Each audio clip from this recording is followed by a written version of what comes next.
Ever since the first teaser trailer for Star Wars The Last Jedi dropped, we have lost our collective minds again. The trailer is, as many things within the Star Wars universe, mysterious and raises a lot of questions. Why do the Jedi need to end? What's up with Luke? It's time for the Jedi to end. However, today we will dedicate ourselves to a question that we have asked ourselves ever since Episode 7 came out. Who are Rey's parents? Classified, really? Me too. Big secret. Ever since December 2015, we have been speculating on the lineage of our new female hero. The most obvious assumption always seemed to suggest that she was a Skywalker and probably even Luke's daughter. That's impossible! However, we believe that this continues to be unlikely. Rey actress Daisy Ridley commented on this secret by saying that Episode 7 had enough clues that hint at her origin. Alright, I'll give it a try. This led us to believe in a popular theory. Rey is a Kenobi.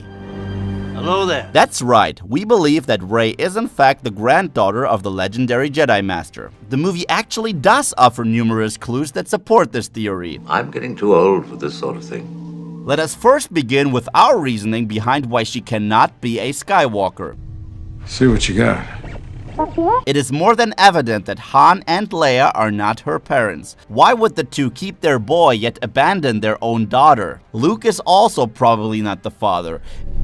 You feel like he's the father you never had.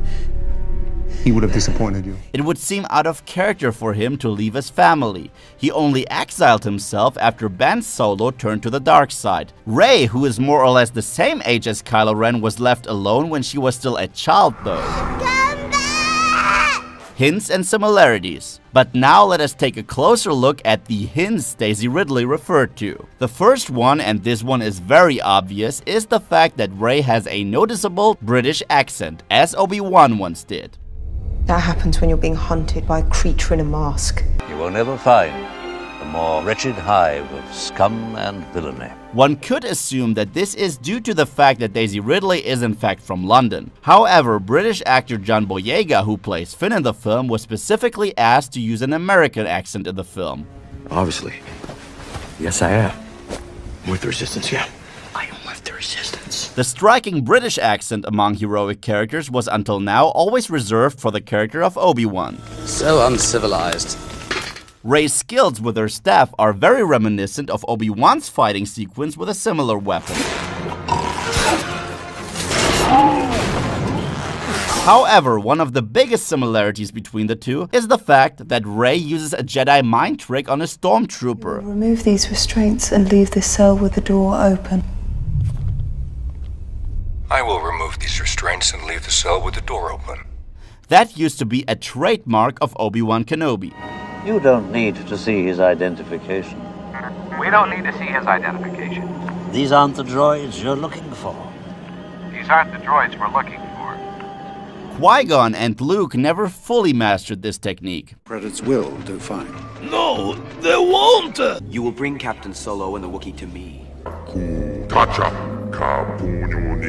While her rope is similar to that of both Luke and Obi-Wan, Daisy Ridley mentioned that the fact that her character is a hermit is another hint at her lineage. The only heroic hermit we ever saw was Obi-Wan. Another parallel between the two is their relationship to Luke's lightsaber. In Episode 4, Obi-Wan took the old lightsaber of Anakin Skywalker out of an old box and handed it over to Luke. Your father wanted you to have this when you were old enough. In Episode 7, it is Rey who takes the ancient weapon out of a box only to hand it over to Luke. A planned parallel? I'm never touching that thing again. Rey climbing the reactors of Starkiller Base mirrors Obi-Wan climbing the Death Star's reactors. Another thing that shouldn't be ignored is the fact that Obi-Wan's voice can be heard during Rey's vision.